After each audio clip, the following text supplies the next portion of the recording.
कॉर्बिस। नमस्कार दोस्तों, मेरा नाम है दिव्या दीक्षित। आप देख रहे हैं अपना मन पसंदीदा चैनल कॉर्बिस। आज इस वीडियो में हम चर्चा करेंगे एक बहुत महत्वपूर्ण विषय के बारे में। वो विषय है डिजाइन रजिस्ट्रेशन। दोस्तों, सबसे पहले हम जानेंगे कि आखिर डिजाइन रजिस्ट्रेशन क्या है, वो कौन सी सर्टेन कंडीशन होती है जो एक डिजाइन को सेटिस्फाई करनी होती है अगर वो रजिस्टर्ड होने के लिए जा रही है। हम ये भी बात करेंगे कि कौन कौन से डॉक्यूमेंट है जिनकी जरूरत आपको पड़ेगी जब भी कभी आप अपने डिजाइन का रजिस्ट्रेशन करवाते हैं, और वो पूरी प्रक्रिया क्या है, यानी कि वो रजिस्ट्रेशन प्रोसीजर क्या है जिसको फॉलो करने के बाद आपका जो डिजाइन है वो रजिस्टर्ड हो जाएगा। तो चलिए वीडियो की शुरुआत करते हैं। Design registration. दोस्तों, डिजाइन रजिस्ट्रेशन के नाम से ही आपको समझ में आ गया होगा कि डिजाइन रजिस्ट्रेशन होता क्या है। देखिए, किसी भी तरह की जो डिजाइन है अगर हम उसका रजिस्ट्रेशन करवाते हैं तो उसको डिजाइन रजिस्ट्रेशन कहा जाता है। डिजाइन रजिस्ट्रेशन एक तरह के इंटेलेक्चुअल प्रॉपर्टी प्रोटेक्शन होता है। देखिए, हमने कोई डिजाइन बनाई है, उसके बाद हम चाहते हैं कि वो प्रोटेक्टेड रहे, लोग उसे कॉपी ना करें, चोरी ना करें या फिर डुप्लीकेट ना हो और दूसरे उसका फायदा ना उठा पाए। मतलब ये है कि देखिए, डिजाइन हमारी अगर कोई कॉपी करता है, हमने उसकी प्रोटेक्शन तो की नहीं, उसका रजिस्ट्रेशन नहीं करवाया, तो उस केस में हमारी जो डिजाइन है वो चोरी हो सकती है।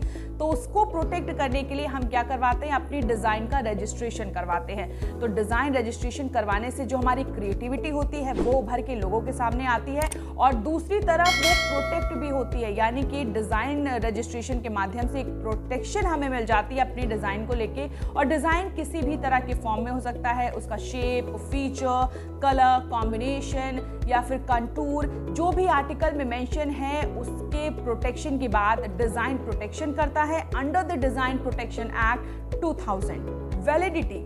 देखिए, डिजाइन रजिस्ट्रेशन की वैलिडिटी की बात करें तो वैलिडिटी के माध्यम से जो हमारा क्रिएटर होता है, ओनर होता है, जिसने डिजाइन बनाई होती है, अगर वो रजिस्ट्रेशन करवाता है तो प्रोटेक्शन उसको मिल जाती है 10 साल के लिए, जो कि एक्सटेंड किया जा सकता है 5 साल या और भी, यानी कि जितने साल आप चाहते हैं उसके लिए आपका डिजाइन रजिस्टर्ड हो सकता है, एक्सटेंड हो सकता है। इसके अलावा दोस्तों, जो सबसे महत्वपूर्ण बात है, नोट करने वाली बात है, वो ये है कि जो इनकॉर्पोरेटिंग ऑफिशियल सिंबल होते हैं, यानी कि जो सरकारी सिंबल होते हैं, जैसे हमारा एम्बलम हो गया, मैप हो गया, रोड हो गया, बिल्डिंग हो गया, मेडल हो गया, स्टैंप हो गया, इनका रजिस्ट्रेशन नहीं होता है under the design act 2000। A design must satisfy the following condition in order to get registered। देखिए दोस्तों, किसी भी तरह के डिजाइन का रजिस्ट्रेशन नहीं होता है। सबसे पहले तो आपको ये जानना जरूरी है कि हमने डिजाइन बनाई है, उसका रजिस्ट्रेशन होगा, उसके भी सर्टेन केसेस होते हैं। अगर वो सर्टेन केसेस आप पास कर जाते हैं तभी जाके आपका जो डिजाइन है वो रजिस्टर्ड होगा। पहला केस ये होता है कि जो आपका डिजाइन है वो बिल्कुल न्यू होना चाहिए, ओरिजिनल होना चाहिए, विजिबल होना चाहिए। इसके साथ ही किसी और देश में या कंट्री में वो पब्लिश नहीं होना चाहिए। और इसके अलावा बात करें कि देखिए, हमारे आर्टिकल में जो फीचर है, जो शेप है, जो मैं बात कर रही थी, आपके ऑर्नामेंट की बात कर रही थी, कॉम्बिनेशन की बात कर रही थी, वो हमारे डिजाइन से मैच करने चाहिए। उसके बाद ही जो हमारा डिजाइन है वो रजिस्ट्रेशन के लिए आगे बढ़ता है। Documents required for design registration. दोस्तों, अब जल्दी से बात कर लेते हैं कि कौन से वो डॉक्यूमेंट है जिनकी आवश्यकता आपको पड़ने वाली अगर आप डिजाइन रजिस्ट्रेशन करवाते हैं, जो कि इस प्रकार है। तो सबसे पहले आपको एक सर्टिफाइड कॉपी चाहिए होगी ओरिजिनल की, या फिर certified copy of extract from the disclaimers. इसके अलावा आपको एफिडेविट, डिक्लेरेशन और अदर पब्लिक डॉक्यूमेंट भी आपको अवेलेबल करने होंगे जब आप फीस जमा करेंगे। इसके अलावा महत्वपूर्ण बात यह है कि दोस्तों, आपको ये श्योर रखना है कि जो एफिडेविट है वो पैराग्राफ फॉर्म में यूज किया गया है। इसके अलावा डिक्लेरेशन ऑफ ट्रूथ और वेरीफाइबिलिटी होना चाहिए एज पर 4th शेड्यूल, क्योंकि जो हमारा कंट्रोलर होता है वो रेगुलेट करता है cost involve in the design registration process. तो दोस्तों, डॉक्यूमेंट्स के बाद अब समय आ गया है चर्चा करने का रजिस्ट्रेशन प्रोसीजर के बारे में कि अगर हम अपने डिजाइन का रजिस्ट्रेशन चाहते हैं तो कौन से प्रोसीजर है, कौन सी प्रक्रिया है वो हमें फॉलो करनी है।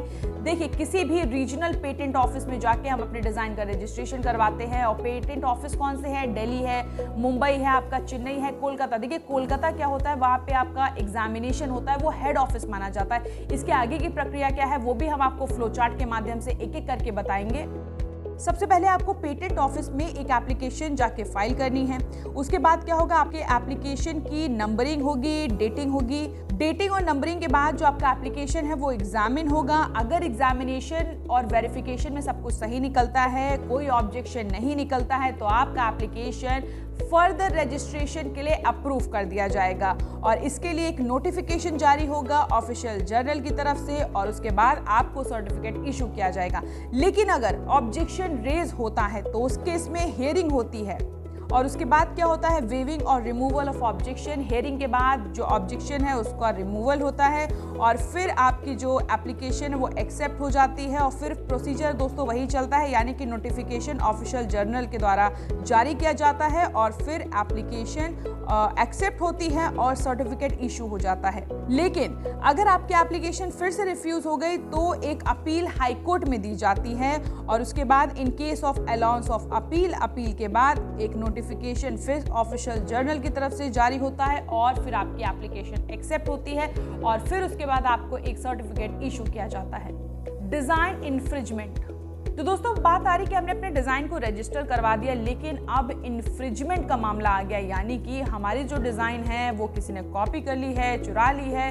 तो अब हम उस केस में क्या करेंगे? तो उस केस में हमारे पास अथॉरिटी है कि हम जाके अपील कर सकते हैं, केस फाइल कर सकते हैं जिसने भी लॉ ब्रेक किया है, यानी कि जिस भी व्यक्ति ने हमारे डिजाइन को कॉपी किया है, चुराया है, तो उस केस में जो लॉ ब्रेकर है उसको 25,000 रुपए का फाइन भरना होगा, जो कि आगे एक्सटेंड भी हो सकता है।